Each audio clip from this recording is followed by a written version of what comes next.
সবাইকে স্বাগতম, welcome back to my YouTube channel. তো আজকে আমি আমার চ্যানেলে একটা নতুন একটা জিনিস করতে চলেছি। এটা অনেক দারুণ একটা জিনিস। তো রিভিউ করবো এখন আমি এই প্লেস অডিও রিভিউ। ওটার সাথে তোমার মানে একটা স্পন্সরের একটা ভিডিও ছিল, ওটাও করা হয়ে গেছে। ওটা অনেক আগে দেওয়া হয়ে গেছে। দুইটা ভিডিও করেছিলাম আমি, হ্যাঁ মনে আছে যে দুইটা ভিডিও করেছি। ওগুলোর সাথে আমি আজকে এটা একটু দেখবো। দেখে তো এটা আমি আগে অনেকবার দেখেছি, এত হাসি এত মজা। তো চলুন আপনাদের সাথে দেখি। যদি আমি স্ক্রিন রেকর্ড দিব। It started all the way back to 2010. The logo was not green 14 years ago. Instead, it was gray, and on the bottom a green kind of smile. But that changed in 2011.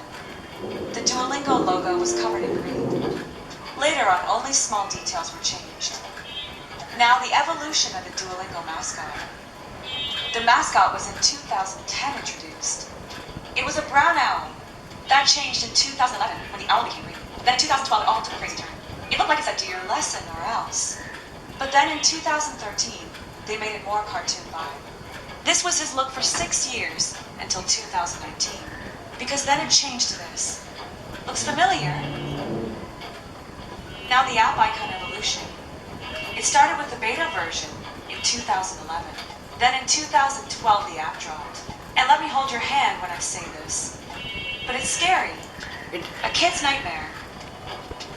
এটা নাকি kids nightmare, মানে বাচ্চাদের জন্য নাকি এটা nightmare হয়ে দাঁড়াচ্ছে। মানে একটা লোগো, ওটা বাচ্চারা ইউজ করবে কি করবে না সেটাও কি ওদের খোঁজ থাকে না। ওই জন্য বাচ্চাদের নিয়ে ভেবে বসে থাকে। হ্যাঁ, বাচ্চারা নাকি এটাকে ভালোভাবে রক্ষণ করবে, এভাবে করবে ওভাবে করবে, তারপরে এভাবে করে এরপর বাচ্চা করে করা যাওয়া না।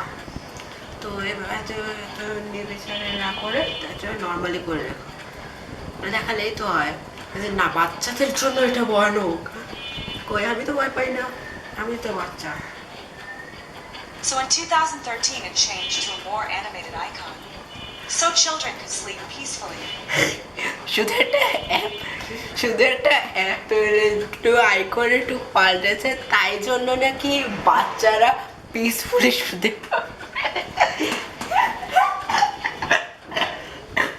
কাশি হয়েছে আমার একটু। তো যাই হোক, Now the app icon evolution this icon by becoming a super member. You could also এটা তো কখনো দেখিনি। You could unlock this one by being a Duolingo Max member. In that same year, 2023, they experimented with some limited icons. These icons you can't activate. They just randomly appear to certain users.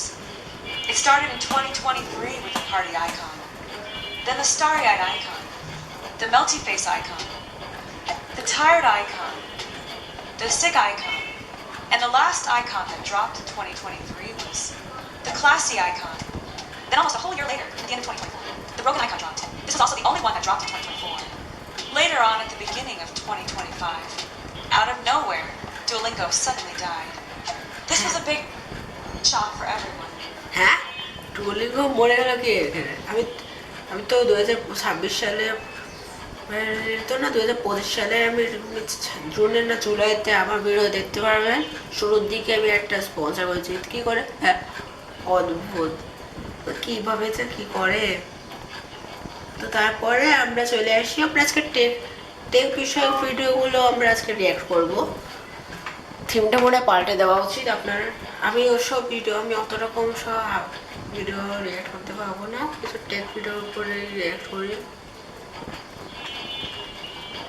এটার ভিডিওর নাম হলো every Samsung smart TV welcome video.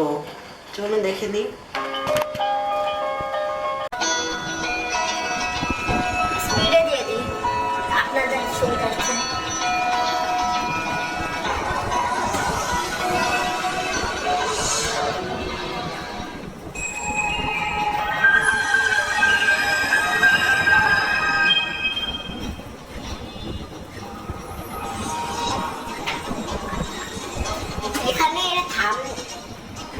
থাম্বনেলও use করেনি, প্রথমত এর কথা এর জন্য আমি এটা মাইন্ড করিনি, আমিও টাইমলাইন ইউজ করতাম না।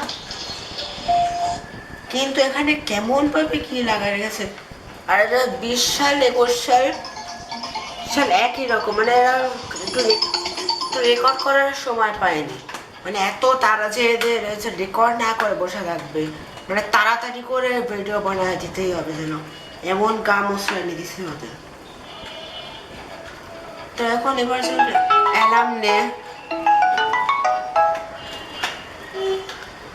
তো এটা আবার কি হয়েছে বন্ধ মোবাইলের পাশে, এই যে এটা আবার কিসের চিহ্ন? হ্যাঁ,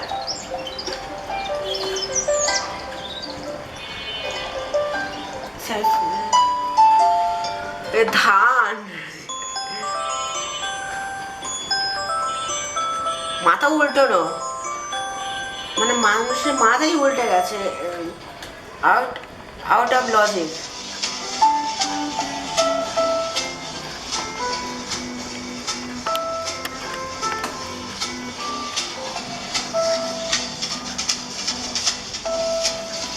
এডিট করেছে কাইন মাস্টার দিয়ে, আমি বহুত দেখেছি। আজকের জন্য এতটুকুই, ফার্স্ট টাইম ছিল, পরবর্তীতে আমি ভালো ভিডিও সংগ্রহ করব, ভালো ভিডিও কেন মানে এরকম রিয়াকশনের ভিডিওগুলো সংগ্রহ করব, যেন আমি ভালোভাবে রিয়াক্ট করতে পারি। তারপর ফার্স্ট ভিডিও ছিল রিয়াকশনের উপরে, খালি ফোকাস নট। আমার আমার এই সেট আপটা কেমন লাগলো সবাই কমেন্ট করে জানাবেন। আজকের জন্য এতটুকুই।